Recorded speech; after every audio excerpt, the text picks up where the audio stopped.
Bonjour, je suis le Dr Faïd Zahiri, je suis neurochirurgien.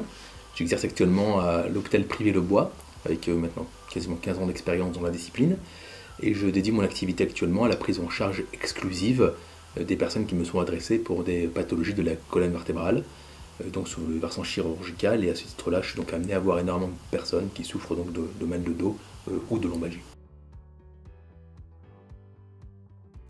Alors, la lombalgie, il faut bien différencier le mal de dos de la lombalgie. C'est-à-dire que le mal de dos peut concerner n'importe quelle partie, intéressant la base du crâne, donc les cervicales, le rachis, la colonne vertébrale dorsale, et les lombaires. Donc la lombalgie est l'expression d'une plainte douloureuse située à ce dernier segment, qui est la région lombaire, et il s'agit de la plainte algique la plus fréquente de la population. Alors, si on veut différencier les différents types de lombalgie ou les différents types de symptômes dans ce plan de patient, il y a différentes manières de classer. Il y a des lombalgies d'intensité déjà légère, modérée, très intense. Il y a des lombalgies qui peuvent être classées en fonction des caractéristiques, des lombalgies qui font plus mal la nuit, qu'on appelle nous les lombalgies inflammatoires, qui sont plus suspectes que les autres d'ailleurs, ou des lombalgies qu'on appelle mécaniques, qui sont des lombalgies qui sont vraiment liées au mouvement, à la mise en contrainte de la colonne vertébrale. Plus on bouge, plus on en fait, plus on a mal. Donc c'est différents types de lombalgies. Ou alors à la durée. Ça peut être des lombalgies qu'on appelle aiguës, qui sont par définition moins que 6 semaines, qu'on appelle chroniques, qui sont malheureusement les plus embêtantes parce qu'elles invalident et elles durent, qui sont elles définies par des douleurs évoluantes pendant plus de 3 mois, et entre deux des lombalgies qu'on appelle subaiguës, entre 6 semaines et 3 mois. Donc on peut différencier de différentes manières, et parfois les différencier aussi par la présence ou non d'une douleur irradiée au niveau de la jambe, pour dire de lombalgie dite pure ou exclusive, ou la lombalgie qui est associée à une sciatique ou une cruralgie, et qui est donc associée à une souffrance d'un nerf qui est au passage d'une des vertèbres ou un des disques intervertébrales. Les causes, oui, sont identifiées, elles sont assez logiques quand on les cite finalement, et on a tous connu dans notre entourage où on a des gens qui en souffrent et qui ont ces facteurs de prédisposition, donc des prédispositions familiales. On ne peut pas parler d'hérédité réellement dans la lombalgie parce qu'il n'y a pas de gène clairement identifié, mais une prédisposition familiale où le père, le frère ont des problèmes de hernie discale, d'arthrose du dos de manière un peu plus précoce. Il y a des facteurs de risque qui sont liés au morphotype, donc c'est bien sûr l'obésité notamment, ça exagère les contraintes mécaniques, le surpoids va faire écraser plus la colonne vertébrale, mais c'est du bon sens. On a aussi comme facteur de risque le tabagisme, qui peut induire un manque d'oxygénation correcte des tissus, et des scléroses des petites artères qui nourrissent le disque, donc c'est un facteur de risque clairement identifié comme au niveau de l'arthrose lombaire et donc de la lombalgie. Ça peut être la sédentarité également, par le manque de musculation, le déconditionnement musculaire que ça peut induire, et donc forcément, très logiquement, une aggravation des lombalgies. Il y a des facteurs également liés à certains sports ou certaines activités professionnelles, comme les positions assises prolongées, qu'on sous-estime bien sûr trop facilement, mais la position assise n'est pas une position physiologique chez l'être humain. Ça peut être lié au port de charge répété, énormément d'activités professionnelles qui sont maintenant reconnues comme étant potentiellement source de maladie, et une qu'on découvre récemment, avec on prête attention, c'est les aides-soignantes, qui sont bien sûr en première ligne. Le problème est quand on a une profession qui est soumise à des manutentions, donc à des ports de charge, avec des postures inadaptées, et qu'on n'y tient pas compte. Donc là, bien sûr, que répéter ces choses, le faire au quotidien, et on y passe 8-10 heures par jour, ça va user de manière extrêmement rapide les segments lombaires, alors que si on les reconnaît, qu'on les prend en compte, et qu'on prévient ces mauvaises postures, il est bien sûr qu'on évite ce genre de situation, et le métier devient à ce moment-là tout à fait acceptable, et les postures sont corrigées. Alors, le port de charge, il faut le voir comme étant une augmentation de la force axiale, donc qui est exercée sur la colonne vertébrale lombaire.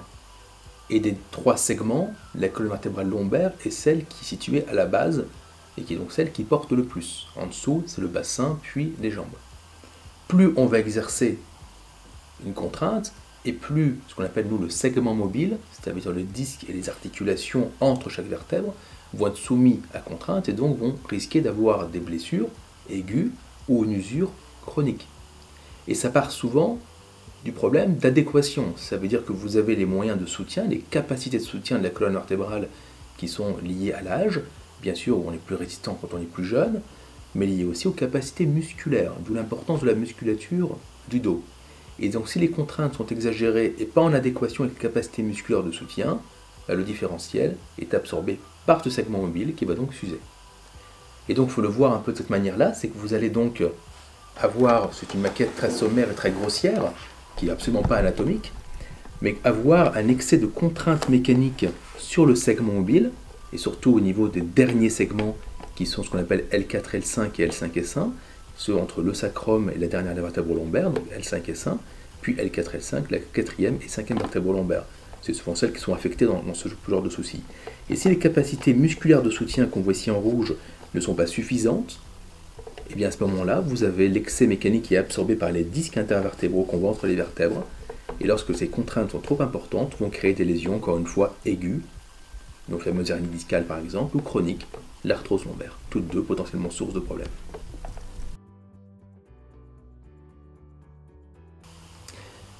Alors c'est une question extrêmement complexe, difficile d'y répondre comme ça de manière assez catégorique.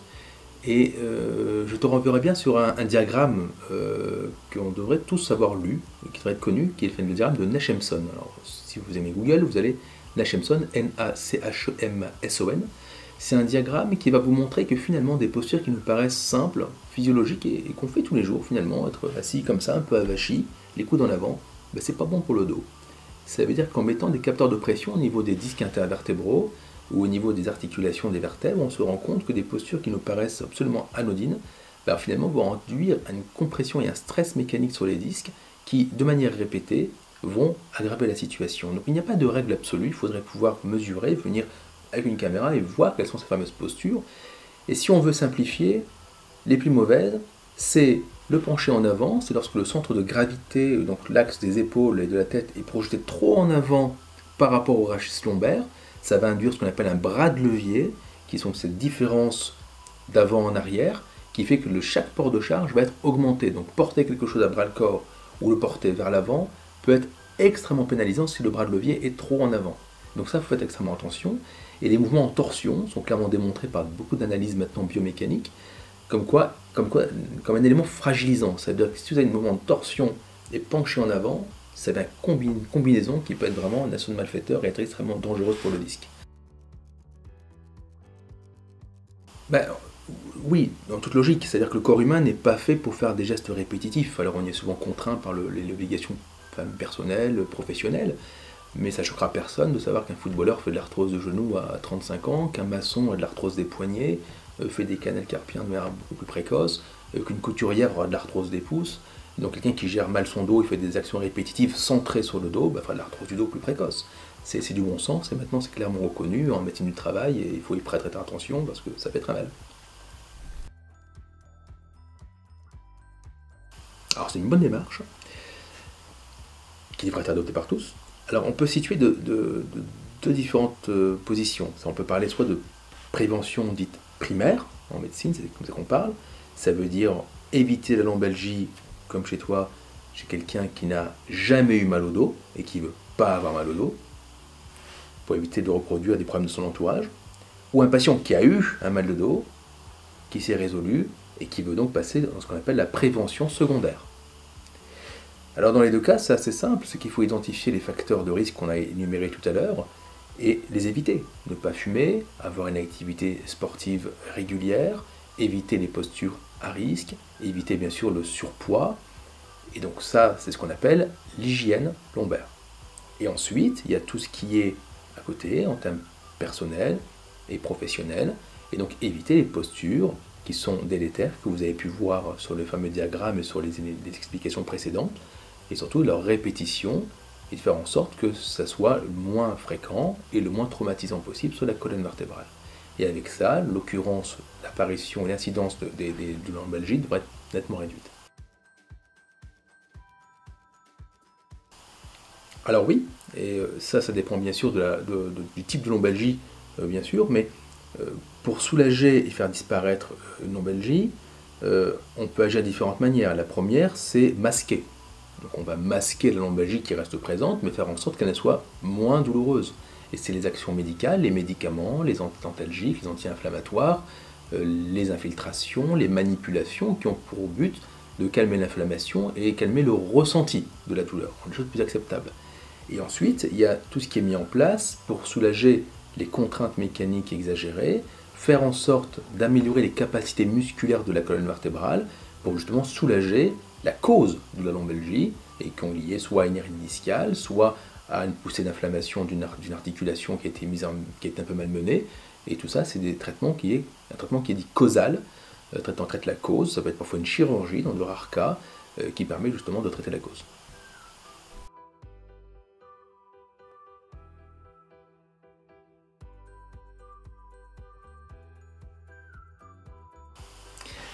Bah, on a bien compris que l'augmentation des contraintes mécaniques était un des facteurs favorisant de l'apparition ou un des facteurs favorisant de la pérennisation d'un mal de dos.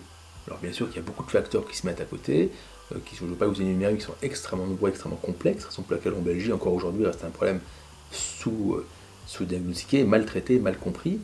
Mais le problème de pression est clairement soit en cause, soit un facteur aggravant de la chronicisation du mal de dos.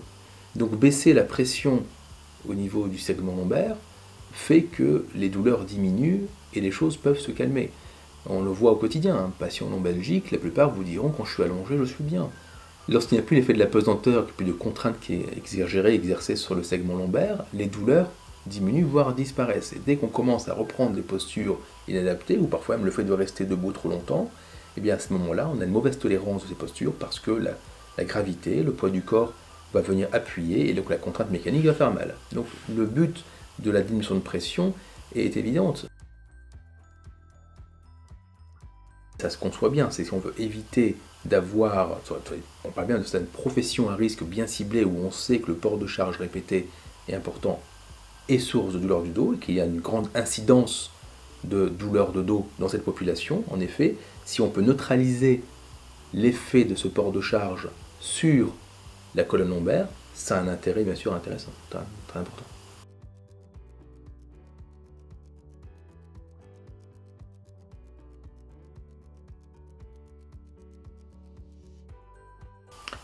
Alors le maintien de la mobilité est quelque chose qui est indispensable pour lutter contre la lombalgie et pour une raison très simple, c'est que lorsque vous laissez un patient en immobilité, soit allongé, soit avec un corset rigide par exemple, ça va induire in fine une atrophie musculaire et des rétractions musculo-tendineuses qui vont finir par limiter les capacités de mouvement et finir par être en elles-mêmes douloureuses.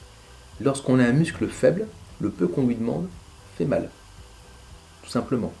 Lorsqu'on a des rétractions musculaires et tendineuses, le moindre mouvement devient difficile, avec des mobilités extrêmes, et donc en fin de mouvement, très douloureux. Et lorsqu'on a moins de musculature, on diminue les capacités de soutien de la colonne vertébrale, et la moindre surcharge mécanique imprégnée ne sera plus absorbée par la musculature, par ses piliers musculaires, mais sera absorbée par le segment mobile dont on a parlé précédemment, et donc va pouvoir créer des douleurs majorées et fragiliser et donc favoriser l'occurrence de pathologies plus aiguës comme des hernies discales et ainsi de suite. Donc maintenir une bonne musculature par le mouvement est indispensable.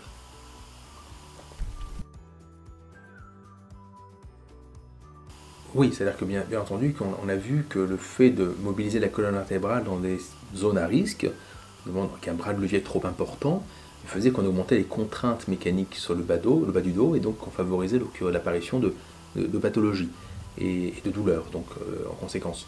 Donc garder un mouvement est indispensable, mais si on peut justement limiter le mouvement pathologique, on va dire, ou dangereux, et le centrer sur une position physiologique, ça permettrait de pouvoir limiter justement ces contraintes mécaniques exagérées et de favoriser un meilleur confort au travail ou dans la vie quotidienne. Pour conclure, je vous remercierai de me poser ces questions, et juste insister sur le fait de la fréquence et de cette pathologie qui concerne quand même presque un Français sur deux, voire deux Français sur trois en termes de lombalgie, qu'on va expérimenter durant sa vie malheureusement, et que 20% seulement des personnes vont passer à la chronicité. Donc c'est ces 20%, on va dire seulement, mais finalement c'est énorme, parce que la chronicité, c'est plus de 3 mois, et malheureusement, en pratique, parfois des années, voire une vie de douleur, et que la prise en compte et la prise en considération à la phase initiale en prévention primaire, donc qui est fondamentale, ou thérapeutique, mais dans les premiers temps, les premières semaines ou les tout premiers mois, vont permettre d'éviter justement l'apparition de ces douleurs chroniques qui devient ensuite une véritable plaie et pour la vie quotidienne des patients, et très difficile à résoudre ensuite, avec des patients qui sont toujours en arrêt de travail, toujours invalidés, parfois avec des traitements extrêmement répétés, voire des chirurgies multiples, et puis on voit très bien économiquement ces sources d'arrêt de travail répétés, et c'est vraiment une lourdeur, une charge pour la santé publique. Donc le traitement de la lombalgie et la prévention dans les premières semaines et les tout premiers mois, c'est fondamental.